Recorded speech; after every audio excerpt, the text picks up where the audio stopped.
ก๊อกก๊อกมาดามจวดมาแล้วจ้ามาดามจวดมาแล้วจ้าสวัสดีค่ะพ่อแม่พี่น้องสุภูสุคนนะคะมาแล้วนะคะมาดามจวดมาแล้วค่ะพี่น้องจ้าเมื่อนี้รถซี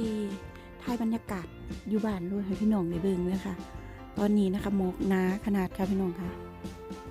หมอกแบบว่าหนายางคักนะคะเนี่ยเห็นบ่ค่ะพี่น้องจ้าหมอกเต็มนะคะเดี๋ยวรถสิพาขับรถออกไปข้างนอกนะคะ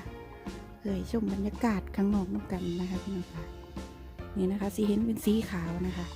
ตอนนี้9 โมงแล้วเด้อค่ะพี่น้องจ๋า9 โมงกว่าแล้วนะคะแต่ว่าทุกอย่างเป็นสีขาวเป็นหมอกขมานเท่ากับหมอกหนานะคะพี่น้องจ๋าเป็นหมอกนะคะหมอกหนาจัดเลยค่ะพี่น้องจ๋าเพราะเวลาขับรถกระสีต้องใส่ความระมัดระวังแน่นะคะพี่น้องค่ะเราดูสีไทยบรรยากาศข้างนอกให้เบิ้งน้ำนะคะว่าหมอกหนาประมาณใดนะคะ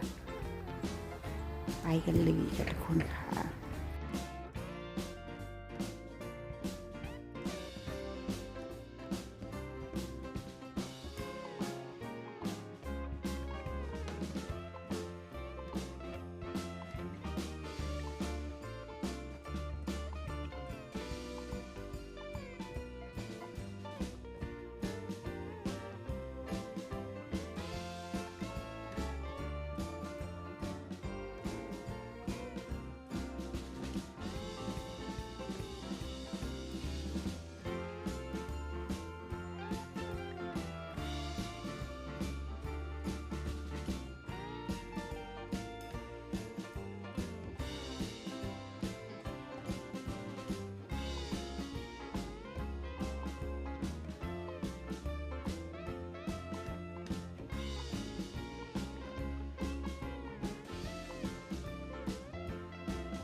DJ.